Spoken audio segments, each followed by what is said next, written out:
today's episode, Courtney and I sit down with Coach Carroll, and we hold nothing back. We're going to be diving into AI, the future of insurance, the future of your business, the questions you should be asking anyone that is helping you out with marketing so you have a clear picture on what exactly is going on.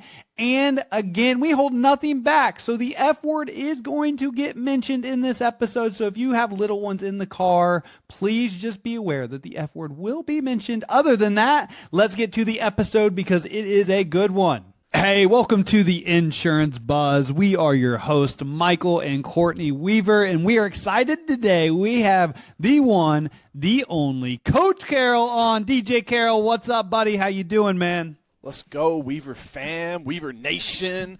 I'm excited to be here again, man. It's been too long, even though I think we just did this a few months ago. But it's a blast. I'm excited to be back. Thanks for having me, man.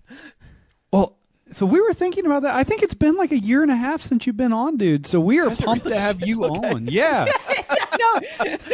I feel like I'm doing like 3 of these a week now, so they're all just kind of running together. So, but you've got so many good things going on. That's why we wanted to have you back. Like, not only are you a good friend of ours, but you've been crushing it in the space. You've got some AI going on that you're excited about, and I'm not gonna talk about what else we'll be discussing later on in the episode. But if you are listening right now, you are going to want to stay tuned into this today. We're going to be really drilling into social marketing, getting as many customers' eyeballs on you and your business as possible, your brand, and how to go about that and what questions you should be asking your providers. If you're not working with DJ, what questions you should be asking your current provider to give you more insight on the results that you are getting. So that's what's in store for today.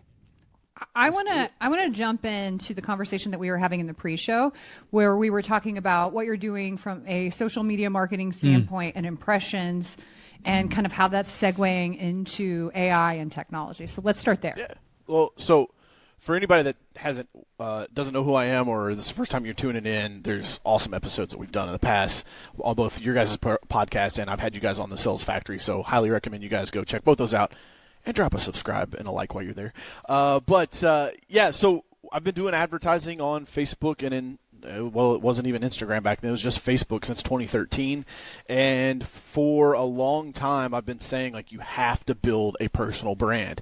Now, Courtney, that was way before I knew this, like, wave of artificial intelligence was coming. And so now it's, like, even more important to build a personal brand. And I talk about this in my new book coming out called The Hunter Head Game, where there's been 3 waves that have hit small businesses since the new millennia, right? Since we left the 1900s. That is, the first one is access, which is the internet, right? My dad, if he wanted to start a business in 1988 when I was born, he had to go to the library or like find an encyclopedia. Some people are like, what's a fucking encyclopedia? There was like limits to the information. So the first A is access. That was the internet. The second one was attention, which was social media, which is like you guys now have a megaphone. Every small business owner can scream at the top of their lungs, beat on their drum, get attention, get customers, and you don't have to pay the gatekeepers. Who are the gatekeepers? Traditional media, TV, newspaper, radio, billboard. That like went out the window, right? And so now while like we're in 2025, and so for the past like 11 years, I've been screaming from the top of the mountains, like build a brand, especially if you're an insurance agent, because like nobody cares about insurance, so you got to stand out. People are finally starting to wake up, and I'm like, oh, by the way, there's this new thing called artificial intelligence, and like it's coming to take everybody's lunches, right? And so I do think that people are adopting faster with AI, but here's why. I think like the first time the T-Rex came into the village and like grabbed a little kid and ran off, people were like, the fuck was that, a T-Rex, right? That was access. And then attention, they came and grabbed them. They're like, I think the T-Rex is back, right? And now it's here again, another technological wave, and everybody's like, run, right? like freaking the fuck out. And so I think that's a big piece of like what we're seeing with the pickup of it. I literally just had a mortgage broker. I met with him about 3 weeks ago. He was using Calendly and like wasn't even syncing it with his CRM. So like manually was going in. He had like 15 things for people to fill out on his Calendly link, and he was like manually filling them. I was like, bro, there's this little thing called Zapier. Let me show you something real quick. So I helped him out, and like you would have thought I just showed a caveman fire for the first time, right? Like he was like, ooh, ooh, ooh, you know. He's like, let me go take you up to the big boss and show him. And so like we go upstairs and like talk to his boss, and like I'm showing him Allie, our AI platform, and I could tell the boss is kind of like, whatever. This was 3-4 months ago. I just got a text message from that same mortgage guy last night. He said, hey DJ, my boss just started using ChatGPT last week. He wants to have another meeting with you because he's like open to now understanding like what the potential is with this shit. And so I'm super excited. It's a lot more than just advertising. I think it's technology as a whole. You have the haves and the have-nots. I'll just go ahead and piss everybody off in the first 5 minutes. You got the political pundits that are like, technology is the great like force equalizer, and it's not. If I wanted to win an elected office, I would tell you that. But what I'm here to tell you today is that it is a force multiplier for the upside and the downside. So if you didn't hop on the internet train, if you didn't hop on the social media train, and now you're not hopping on the AI train, you're getting further and further behind, and the people that are doing it are getting further and further ahead. I would agree with you 100%. And I think a lot of people, so we were actually talking to an agent the other day. I got a text message from him because we're talking to him about our new Agency Coach AI. Agency owners, imagine a world where you had a coach or trainer in your office that reported to you every single day, that your team had access to every single day. And the reason why most of you don't have that already is because they're extremely expensive. Usually most sales trainers and coaches are going to cost 6 figures a year. I'm so excited to announce the launch of our new business, Agency Coach AI. This is going to provide an AI coach and trainer at you and your team's fingertips 24/7. It's a coach that never takes the day off. It is a coach that reports directly to you. It is a coach that coaches your team the way that you want them to be coached. It practices and role plays with your team every single day, and then is going to coach them on what they did well, what they could have improved on, recommended trainings that they can watch. Then it's going to report to you or the sales manager in the office exactly what was done in that practice session, exactly what was said, and exactly what they coached the team member on. Then we're going to listen to every single live sales call. Think about this, a coach or trainer that sits with your team every single day, listening to every single live conversation, going in and or coming in and going out. No more wondering, hey, is my team actually having the conversations that they've been taught? Hey, is my team actually asking for the sell? Hey, is my team actually making pivots? Hey, is my team actually doing the things that they're supposed to do compliantly? No more guessing.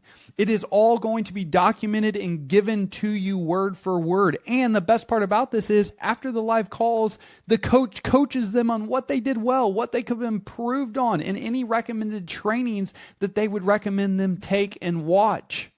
No more wondering what's going on in your office, regardless if you're there or not. This is going to give you the most transparency and accountability that you've ever had before in your agency career. And the best part about it is, with your team having a coach and trainer that they can lean on 24/7, their confidence is going to grow and they're going to become the best sales professional that they can become because they have access to have coaching and training 24/7.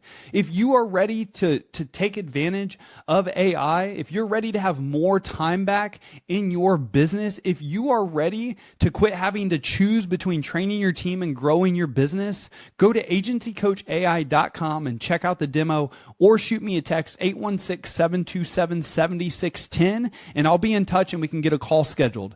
Other than that, let's get back to the show, right? And he was like, man, he's like, if there's one, he's like, I don't feel like I'm very up to date with what's going on with AI and technology, but I don't want to get left behind. I absolutely want to jump on a call with you and just see what you can even offer to help the business. And so I think that's what you're hinting at, DJ. And I was listening to a podcast the other day with Tom Bailu, and he had a guest on, and he was talking about how the business owners that jump on the technology bandwagon, the ones that do it quicker are the ones that always advance at a faster pace and grow their business at a faster pace than those that are hesitant to do it.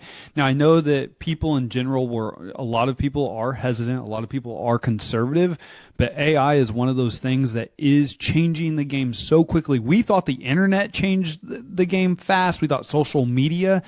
I think this is is going to change things 10 times faster You're 100% than right. the internet or social media ever even tried to do or consider doing. You're 100% right. And hold on, Courtney, because I got like, this is super important. People don't need to get this, right? With the internet, it only moved as fast as people got online, right? You guys remember the AOL CDs? Like somebody listening right now, their first email address came because they got a direct mailed AOL CD. They're like, I don't know, put it in the CD-ROM thing, I guess, right? It's like, bloop. Straight dial-up internet. Right? It's like, you've got mail, right? Like somebody's like, I'm like triggering some like core memories here. So like, but the internet could only grow as fast as two things. People got email addresses, meaning they're online, and people created content, means they made web pages. Like there is no internet if we didn't make things, right? Social media, same thing.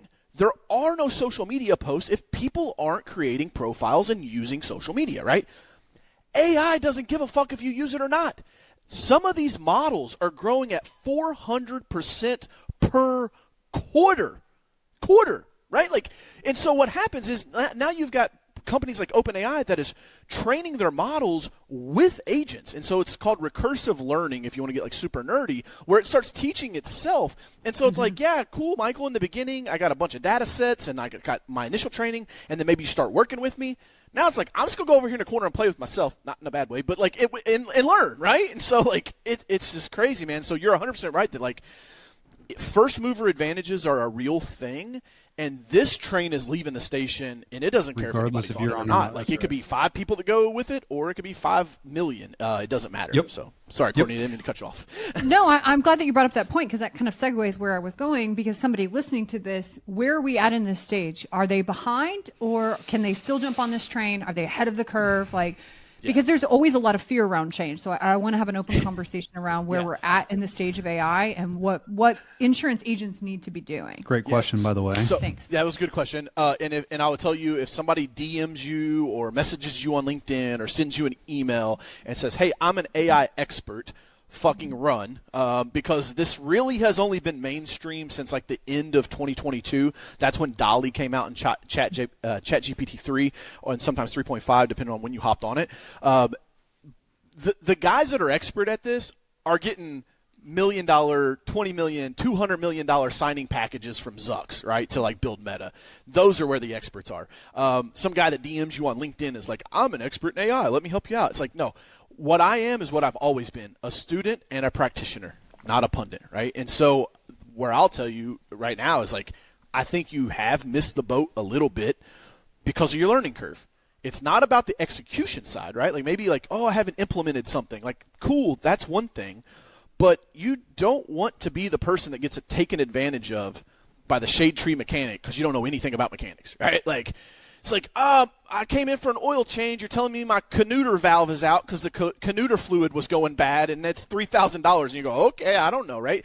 You have to learn. And so what I would tell people right now is if you haven't used ChatGPT, if you haven't used Claude, if you haven't used Gemini, you have to start siphoning off a little bit of your time. I know everybody's like, I'm so busy. I got emails to check. But it's like siphon off a little bit of your time and go learn and use these platforms. I've probably spent between 300 and 400 hours on ChatGPT as well as equally on Claude. Like, I mean, I'm spending lots of time. This book was edited. I did this on purpose. Every other chapter is edited by ChatGPT. The other chapters are edited by Claude. And so I wanted to do that because I was like, this thing's coming out, and I'm telling you guys to go away from the machines and be a hunter, but at the same time kind of playing on it by saying you got to use the spears that you got. So, yeah, don't worry, Fred in Alaska or Monica in Oklahoma that, like, hasn't used any of this at all.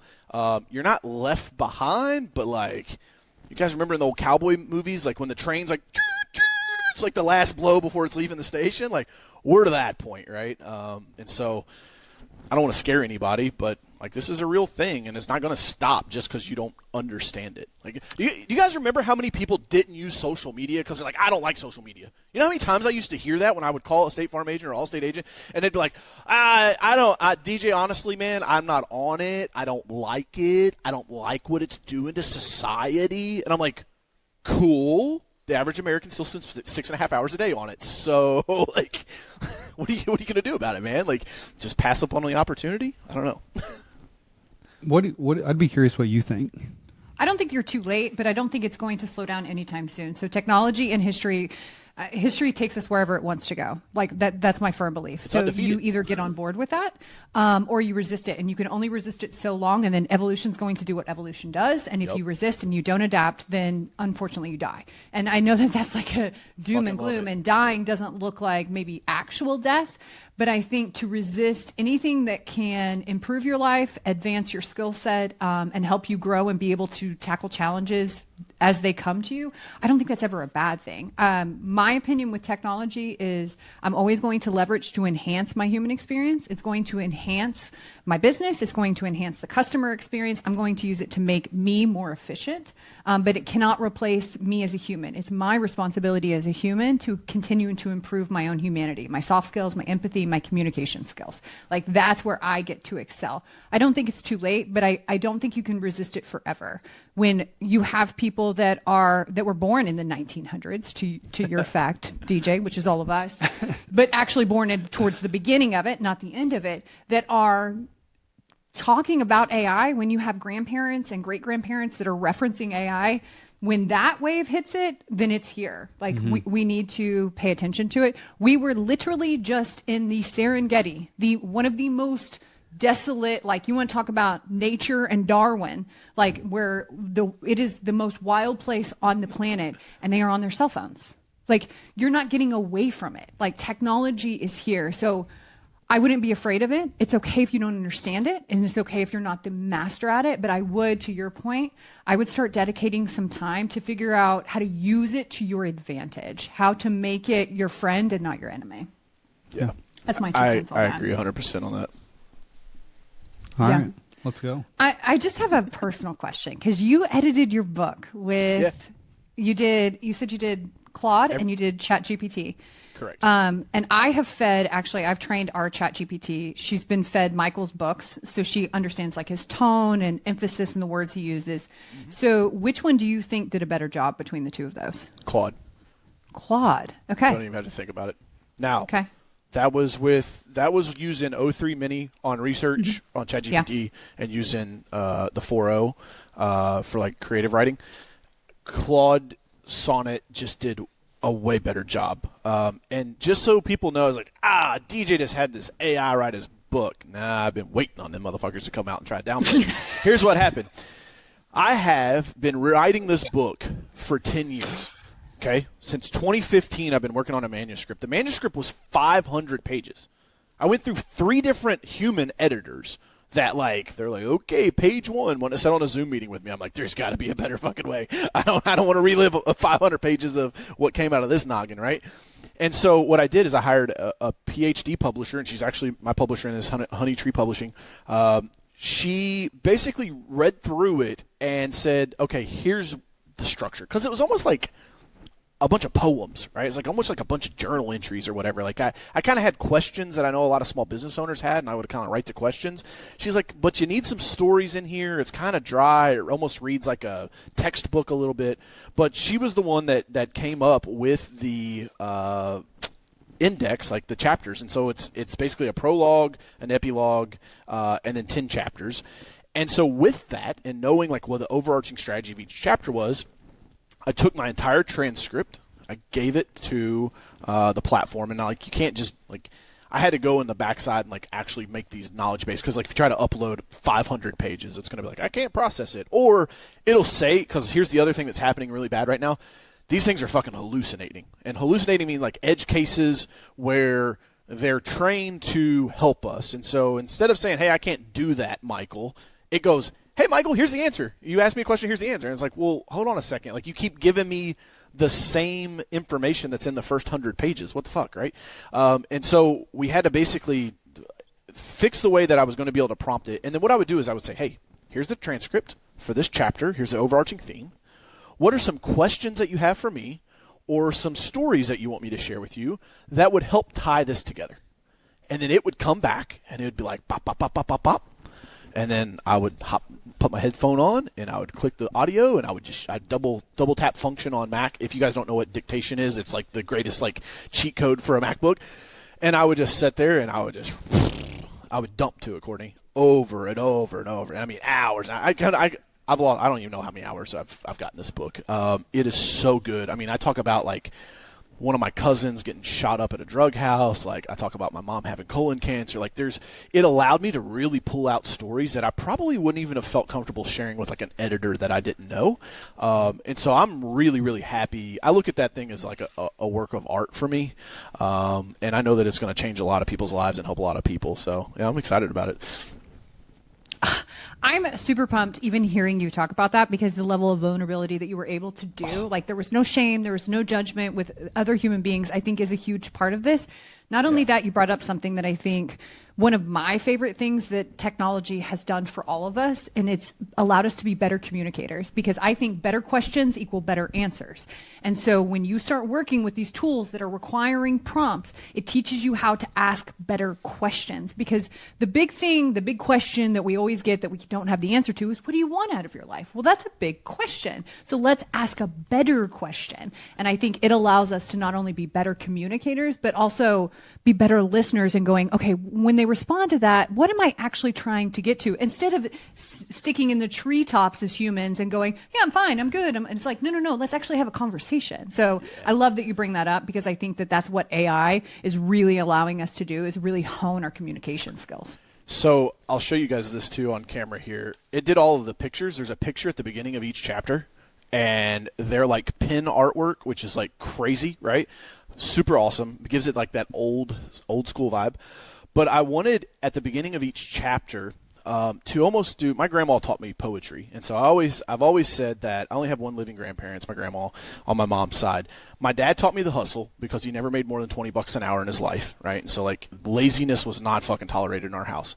My mom taught me that you can do anything you set your mind to. If you want to be an astronaut, you go be the best freaking astronaut you can be, right? You want to be a parking lot sweeper, you be the best parking lot sweeper there is, right? Like, believe in yourself and nobody else does. My mama, she taught me poetry. She would always write me poems, and so like I've always just loved writing poetry. The problem is I'm dyslexic. And so like what comes out of here, like what makes it down to the page, is oftentimes not the same thing. And so what the tool did is it allowed me to write a book that was outside of my capabilities. Like, I can't do it. And I'll read you guys this passage, right? This is in the prologue of The Hunter's Utopia, okay, at the very, very beginning of the book.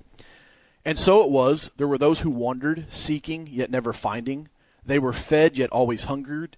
They toiled, yet never conquered. Their hands grasped, but their hearts were empty, for they knew not the way of the hunter. But among them rose a different kind, one whose eyes saw beyond the horizon, whose hunger was not for survival alone, but for dominion. This one did not wait for the harvest. He pursued the kill. He did not ask for permission. He carved his own path through the wilderness of mediocrity. To the lost, this book is a riddle. To the weak, it is a burden. To the meek, it is a storm. But to the hunter, it's a map, a weapon, and a prophecy. If you stand at the threshold of greatness, uncertain of your place, let this be the fire that awakens you. If you have tasted success, yet still crave more, let this be the blade that sharpens your edge.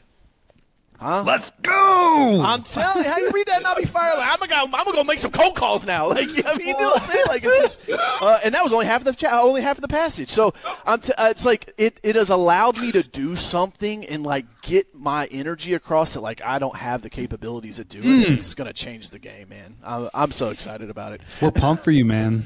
I am so pumped. Okay, because I didn't know before we hit record, we were like, okay, we're going to talk about the book. And you showed the book, and I'm like, we're literally fresh off of Africa. We were supposed to connect last week. You were traveling. We were just coming back from Africa. And I was talking about how one of my favorite parts about being out in nature, which I love being in nature, we're Missouri farm kids, like we've spent our life out there, is that nature has its rules and it doesn't bend.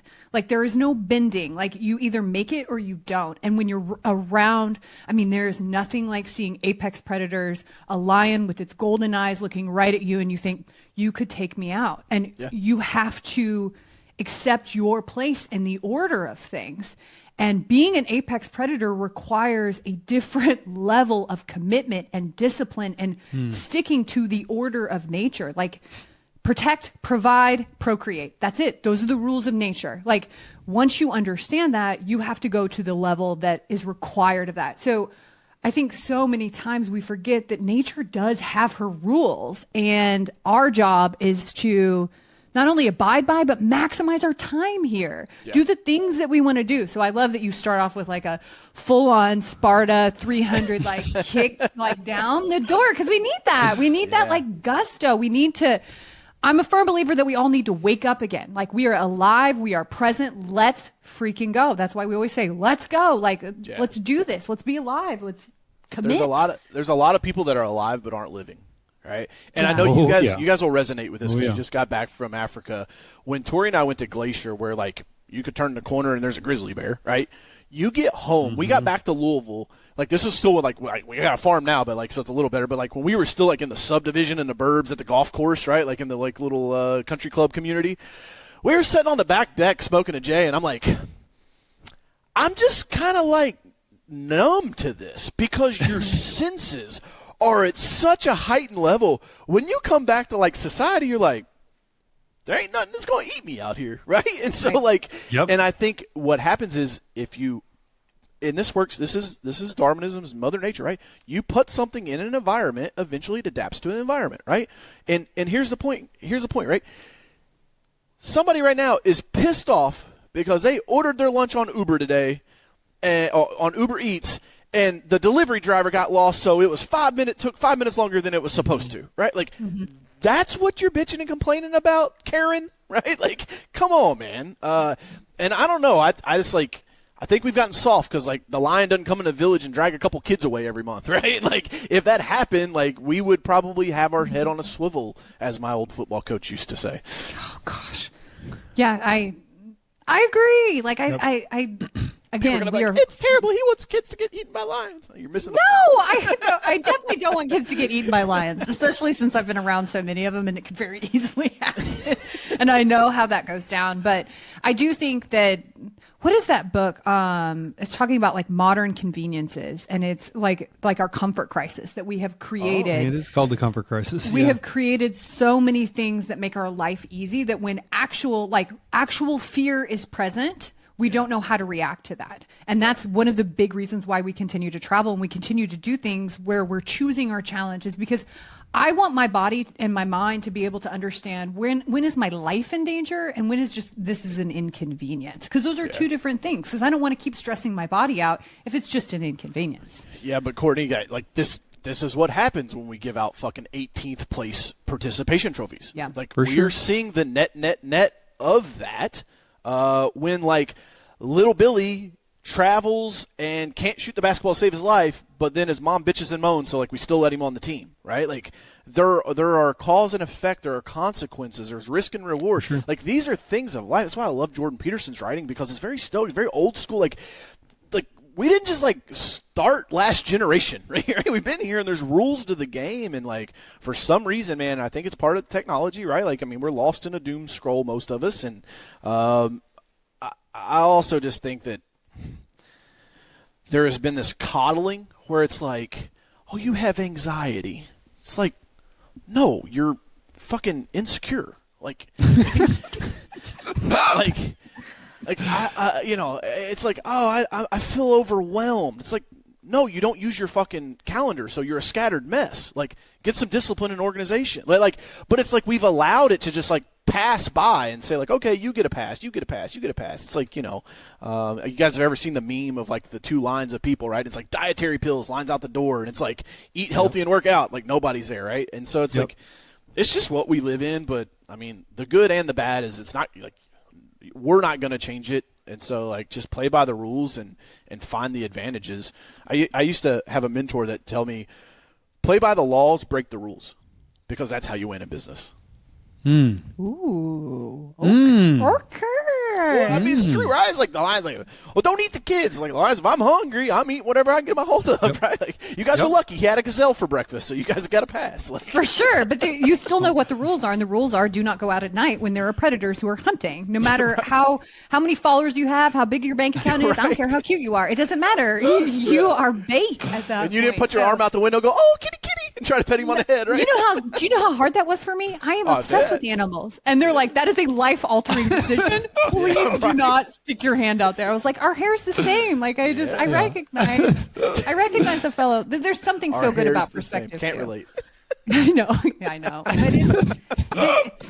It's also a different way of life. So it's not just the animals, it's the people. Like there are people in this world that live in a completely different world that do not have running water. They are hauling jugs of water on bikes. They are planting their own food, harvesting their own food, and do not have a floor in their house. So I think we take for granted a lot of the things that we can use to our advantage. Like these things, these technologies, like we have great opportunity here in this country. Let's maximize what we have. You are trying to help agents get as many customers, their eyeballs on them as possible. So let's talk about that for just a little bit, because we've talked about AI. We talked about your book, which is fantastic. We're freaking, and that little passage you read me, I wanted to run through the freaking computer. Let's go. Moving. I was like, oh God, he's going to kick it. So I'm pumped about that, but let's talk a little bit about.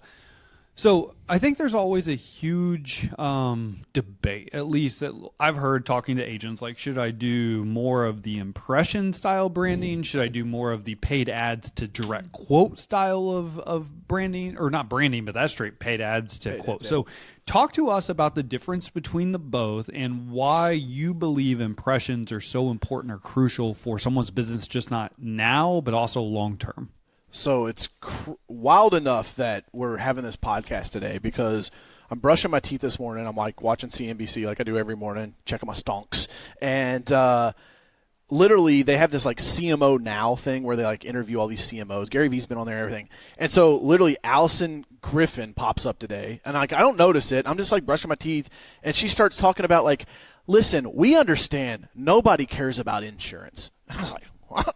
Speaking my love language. And so she's like, that's why we think that brand awareness and working with influencers and people like Jake, blah, blah, blah, blah, blah. And I'm like, hold on a second. I pick my phone up and I'm like, oh, head of marketing for State Farm. I'm like, son of a bitch. And so like, what's crazy to me is how like you can have an agency force with their head in the sand. And I'm like, just listen to your boss. Like, you don't have to take it from me. Like, just go listen to them. They're telling you that there is no like, let's run a dancing banana ad and tell veterans they can save 50% on their car insurance, right? Like, get leads. Like, it's just junk marketing. I think you have to build a brand because I've been saying this, I feel like since I was like 5, but it's only been 10 years.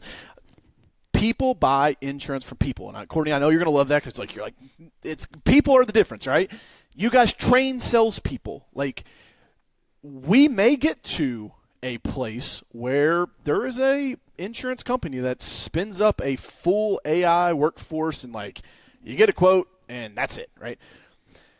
If you're an agent, you have to sell the difference. I literally was just talking to a 19-year-old kid. I was hiring him to do our lawn care and landscaping.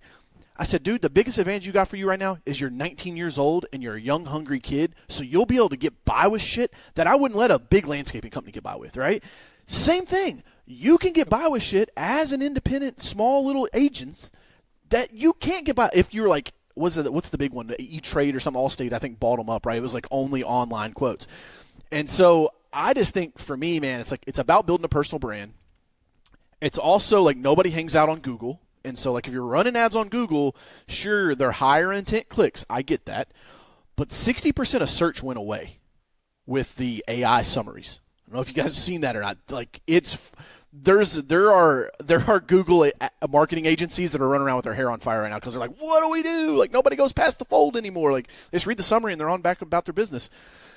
I think you have to – it used to be like an add-on. Like, okay, do all your other stuff, but a piece has to be social media. I think social media has to be your main thing now.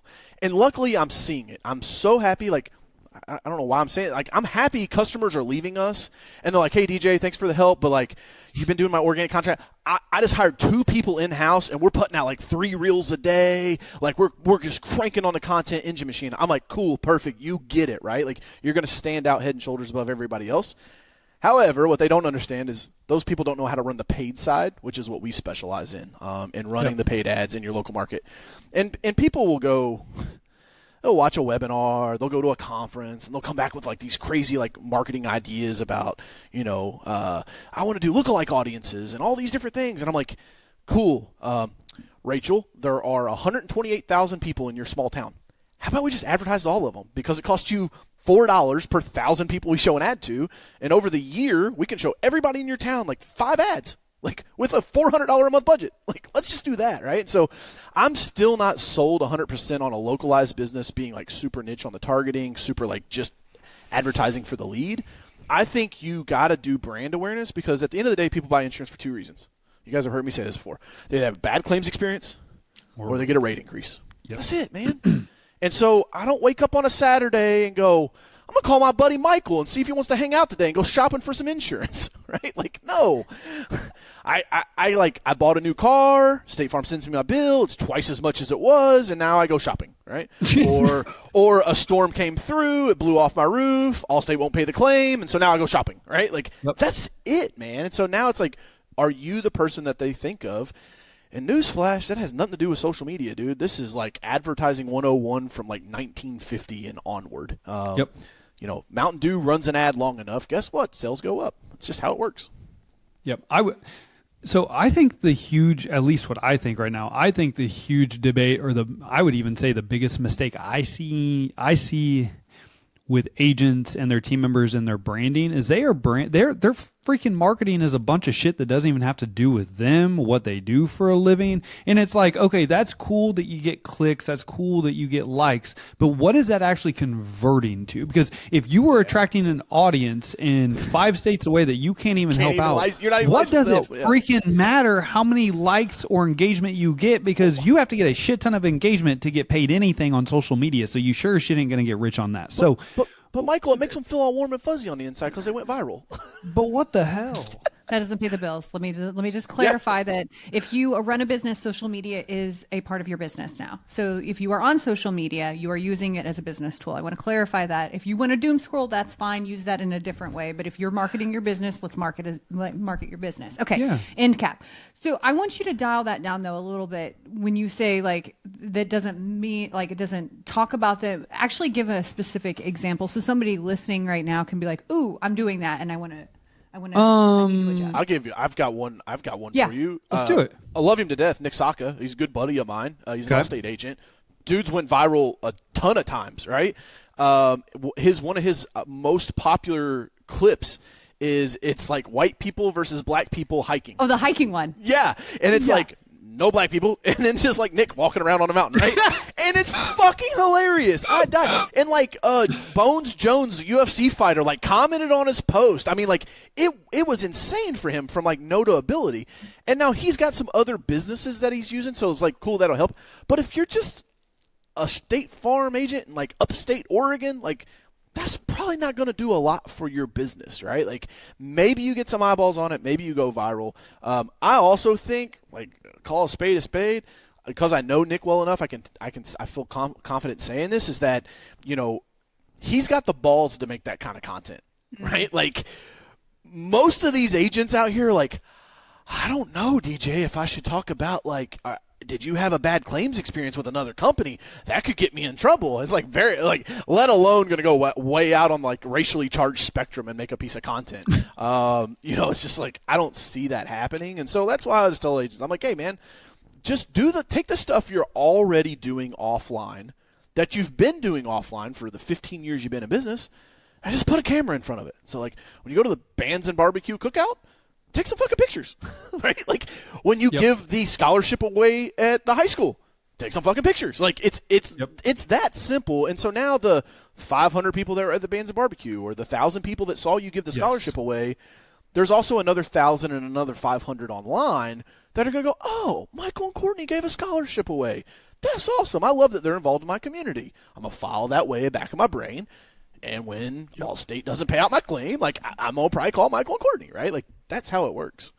Yes, and you're hitting on something that I don't want to skip over is how simple it can actually be. It doesn't have to be creative. It doesn't have to be all fancy and all cutesy and shit because honestly, I think in today's age, people actually prefer more truth, more honesty, more just organic content where if you just like post a picture of you sitting in a deer stand or maybe you're having a bourbon or maybe you're at the barbecue or you're at a Friday night football's coming up, man. Like let's take some pictures of Friday night football. and you just post it, nice, simple post, nothing like go dogs, whatever your mascot is. That is what people are rooting for. That's what people are going for. I don't want you to think that you have to put it into some type of filter and make a 30-second minute video of it all cutesy. I believe that actually hurts the branding. It actually hurts the amount of engagement you're going to get. People like simple, people like you, people like organic, period. Yeah. Let me add, you guys have been on stages before, so this will hit. If I'm like, hey, Michael Courtney, I need you to come to Louisville. I'm holding a conference. I got 250 people coming to it, like pretty decent sized room, right? Mm-hmm. Yeah. If I post a video and I get 250 views, I'm like, this fucking social media stuff doesn't work. Only 250 people seen it, right? It's like, for whatever reason, it's so disconnected from online to offline. It's like, if I don't get a gazillion views, somebody literally asked me the other day, they're like, dude, you've been doing this social media, like my Coach Carroll brand, like on Instagram, Facebook, all the content we pump out. You've been doing this a long time, but you don't get very many views. And I'm like, okay, I don't really look at, like, we find like what was the top view for the month to like see if there's something we can learn from it, but I don't do it for the views, because I know that if a video gets 643 views and I'm telling people pick up the fucking phone to do cold calls, because the 3 biggest deals I've ever closed in my life came from cold calling, and one person picks the phone up, makes a cold call, it could change their freaking life. That's why I do it. And I think we need to like calibrate is probably the best word. Like what it is that we're looking at, right? Like we need to calibrate what those numbers are and what they mean and what they matter.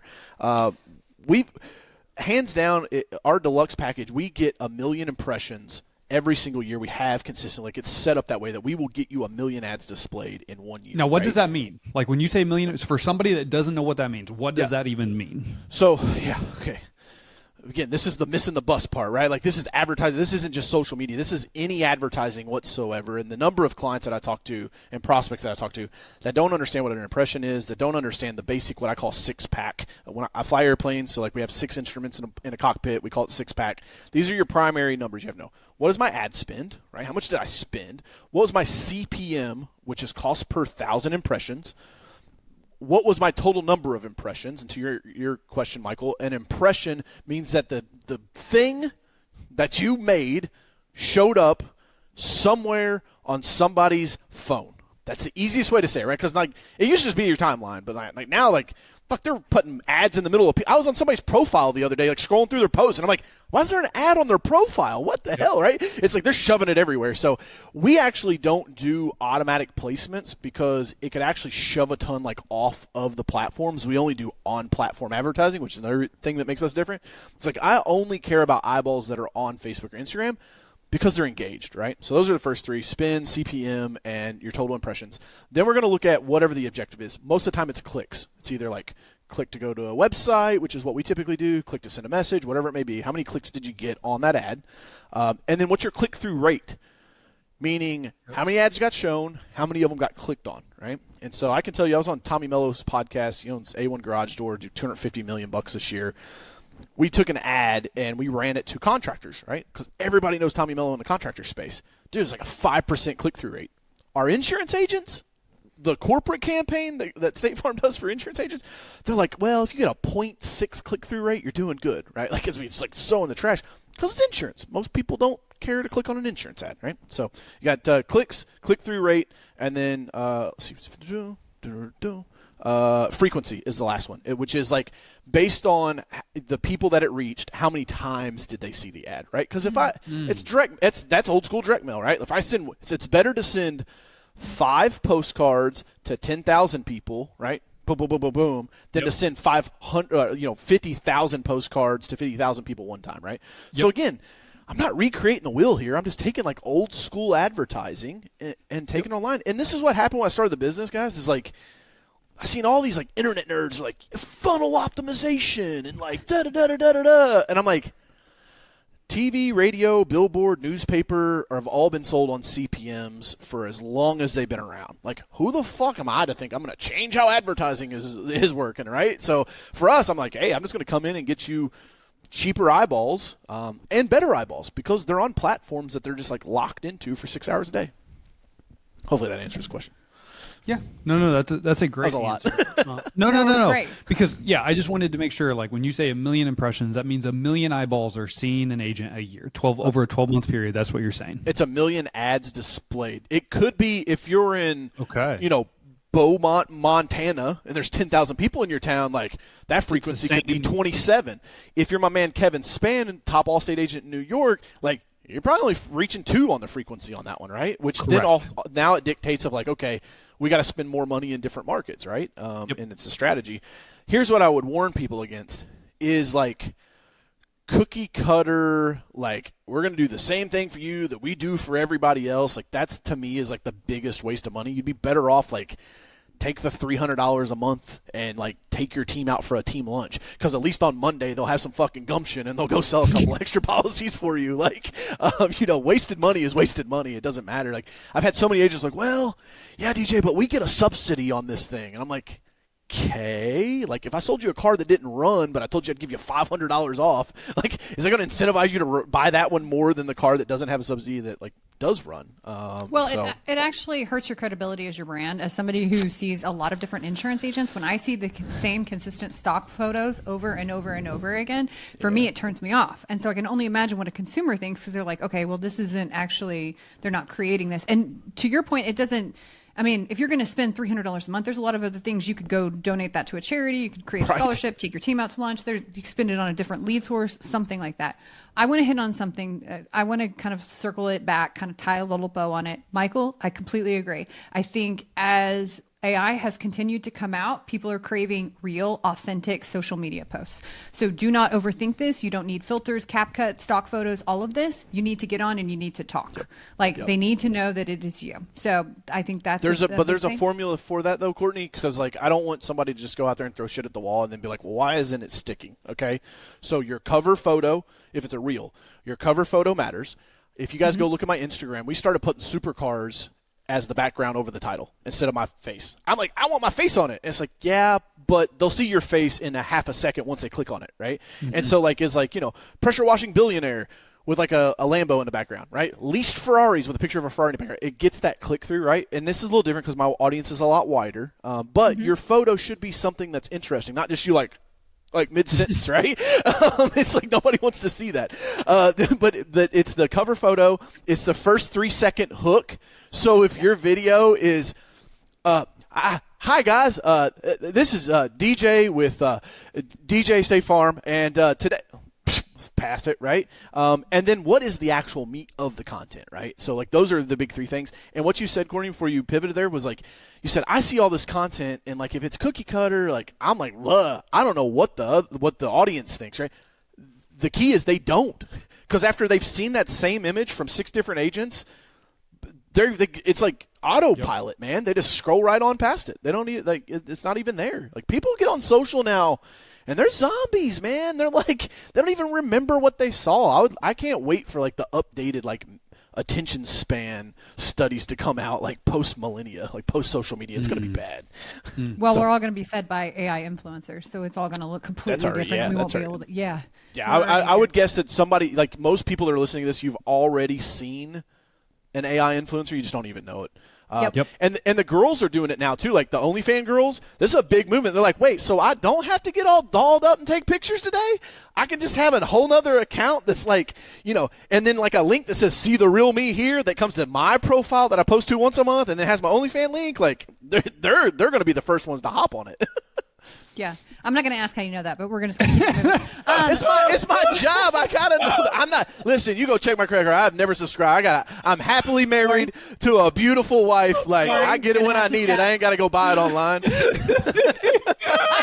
had to. Okay, so I love that you brought that in. Like the hook, the meat, and the call to action. Like hook right off the bat. Give them the information. What's the call to action? I think that's fantastic. The other thing. All marketing starts with what is the clear objective. So your clear objective as an insurance agent is not to go viral. You are trying to convert business. Okay? So I think what was Gary Vee's book? 1,000 raving fans or something like that. Like you would rather have 1,000 people that are ride or dies that will do business with you than have 1,000,000 people that are just like heart. Okay, like, I wanted to say earlier, DJ, because someone gave you shit about 643 views. Well, number one, if you stood in an audience of 643 people, you may be a little nervous to speak to them if you've never done that. So that's a 643 person audience is a pretty big audience. It's a big. But number two, I will take 643 customers that are interested in doing business with me over 1,000,000 freaking likes of people that could give two shits about who I am, but they like my content. And they might not even be in this country. They might not even be able to do business with you. Agency owners, imagine a world where you had a coach or trainer in your office that reported to you every single day, that your team had access to every single day. And the reason why most of you don't have that already is because they're extremely expensive. Usually most sales trainers and coaches are going to cost 6 figures a year. I'm so excited to announce the launch of our new business, Agency Coach AI. This is going to provide an AI coach and trainer at you and your team's fingertips 24/7. It's a coach that never takes the day off. It is a coach that reports directly to you. It is a coach that coaches your team the way that you want them to be coached. It practices and role plays with your team every single day, and then is going to coach them on what they did well, what they could have improved on, recommended trainings that they can watch. Then it's going to report to you or the sales manager in the office exactly what was done in that practice session, exactly what was said, and exactly what they coached the team member on. Then we're going to listen to every single live sales call. Think about this, a coach or trainer that sits with your team every single day, listening to every single live conversation, going in and or coming in and going out. No more wondering, hey, is my team actually having the conversations that they've been taught? Hey, is my team actually asking for the sell? Hey, is my team actually making pivots? Hey, is my team actually doing the things that they're supposed to do compliantly? No more guessing. It is all going to be documented and given to you word for word. And the best part about this is after the live calls, the coach coaches them on what they did well, what they could have improved on, and any recommended trainings that they would recommend them take and watch. No more wondering what's going on in your office, regardless if you're there or not. This is going to give you the most transparency and accountability that you've ever had before in your agency career. And the best part about it is, with your team having a coach and trainer that they can lean on 24/7, their confidence is going to grow and they're going to become the best sales professional that they can become because they have access to have coaching and training 24/7. If you are ready to take advantage of AI, if you're ready to have more time back in your business, if you are ready to quit having to choose between training your team and growing your business, go to agencycoachai.com and check out the demo or shoot me a text 816-727-7610 and I'll be in touch and we can get a call scheduled. Other than that, let's get back to the show. There are TikTokers that have 20 million followers that have had multiple failed product launches because they think they have the views, they think they have the eyeballs. They have the eyeballs. They have the attention. They don't have the power to cause intent. Right. And so that is where, like, if you look at a guy like Russell Brunson who started ClickFunnels, like that dude, I'm so happy I went to ClickFunnels back in 2016. Is also where I met Alex Hermosi for the first time. And so he instilled it in my brain. It was like 1,000. You need 1,000 people that'll buy whatever the hell you put out. And you got a golden business. Like you got a golden goose that's going to keep laying eggs forever. As long as you don't violate the trust. You put out a shit product, right? Like that's That's why I'll tell you this. This has nothing to do with sales, nothing to do with marketing. It's customer service. If you're an insurance agent and your client comes to you with a claim, remember that you work for that client, not for the logo that you wear on your polo every day.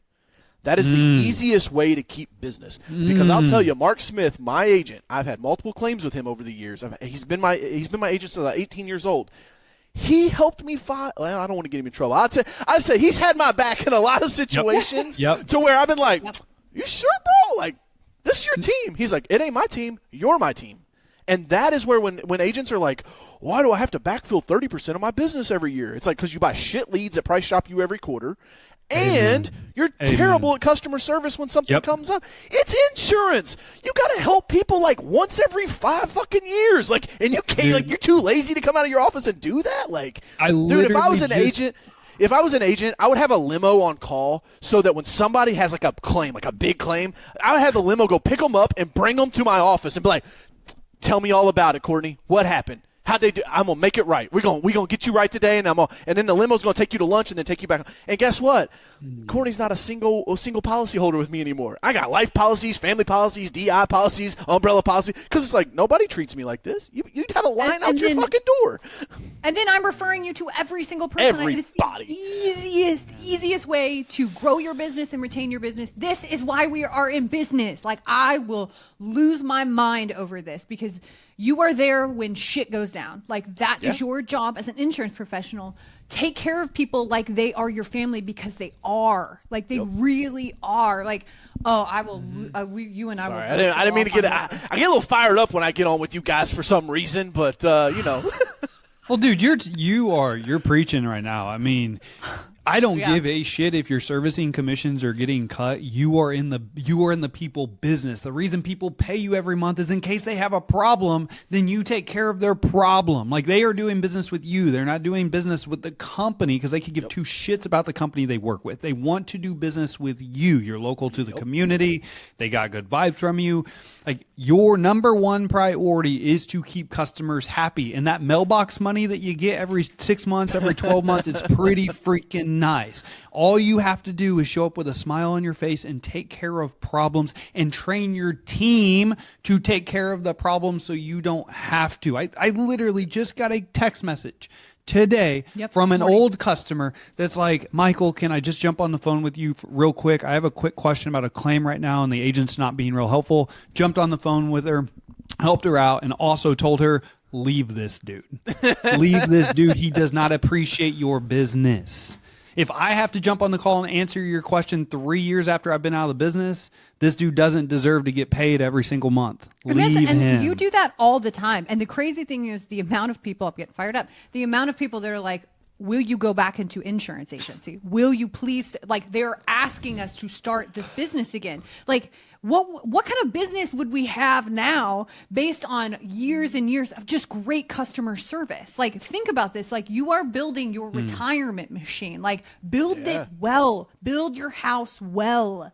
Insurance isn't a get rich quick, but it is a get rich for sure if you do it right. So just that. do it right. And the only thing you have to do is do right by people, and the business works itself out. Dude, period. You can't handle necessarily if the claim gets denied, but you can handle the experience of that denial of the claim. You can handle that to where people are like, communicated, Michael, with, thank you for doing like, what you could for me. Like, thank you so much for going to bat for me. Just what you said. Like, thank you. Like, even on some of this shit that went sideways with you, DJ, you knew your agent had your back, and that's all people want. He gave me options that I didn't even know I had. He's like, by the way, you can do this, this, and this. And I was like, okay, cool. Again, I don't want to get in trouble, so I'm not going to get into too many details there. Sure. You can DM me on don't Instagram. say anything else. No. But, you know, it's just crazy to people that, like, you're in a service business, and then it's like, I got to do customer service? Like, yeah, dude. Like, she's OP. It's crazy, man. It's the same thing with our business. Agents reach out all the time like, Michael, can I jump on a call real fast? Yes. Like, although that's not part of, like, the cost, like, yes, I'm going to do what I can because I want you to be freaking happy and I want you to be successful, and I want, like, we are in the business to help you be better. And if you need if you need 15 minutes, let's jump on the phone and make this happen. This is customer service. Like, and I hope it matters. Yeah. Like, it matters to me, and that's what, that's what matters the most, I guess. But it matters to the customer too, because the agents would have a different look at this if they really understood how the maths, and if they looked at what in the tech world we call churn, right? But this is like where you got to backfill your business. They call it lapse cancellation rate. A lot of different terms in the insurance. Yep. You take a business that sells 10 policies a month and has 0% churn. You take a business that sells 10 times as much, 100 policies a month, but they lose 30% every single year. Watch what that maps out over time. Like, insane. And if you guys if you're like, I can't do that math, go ask ChatGPT. It'll do it for you. Ask what the compounding growth rate is with 0% on 10 policies.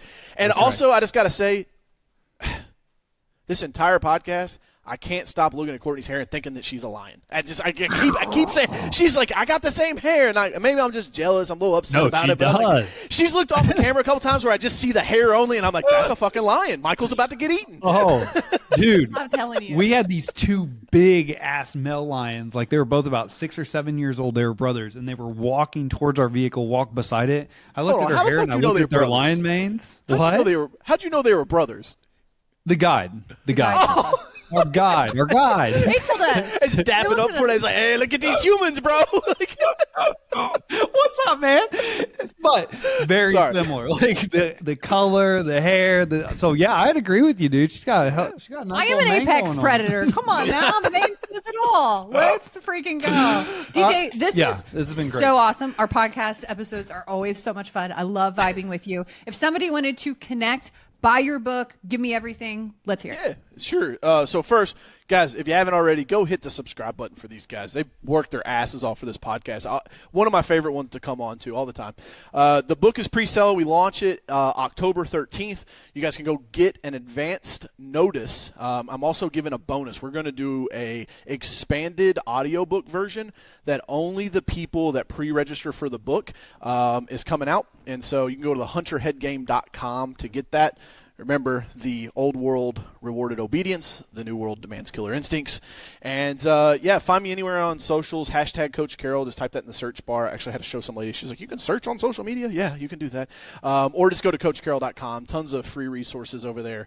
And if you're an insurance agent and you want us to help you out, you can go to Carroll.media, 2 R's, 2 L's. Check out our platform, Alley. If you're a captive agent, there's limitations on what we can do, but we are actually matching all subsidies. So no matter if you're Allstate Farmers, State Farm, we'll match the subsidy that you get because our program's that good and we know that we can win for you.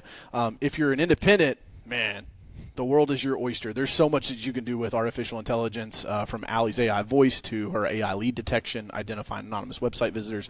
Pretty powerful stuff. But I'm just here to give, man. I want everybody to win and not get eaten by a lion. So go to Carroll.com. And as always, hustle, it's worth it.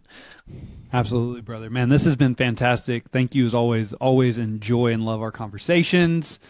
Court, you got anything else? Time and attention are by far our most valuable and important assets, and we appreciate you spending some of that with us. Go out, make it great. Don't get eaten by a lion.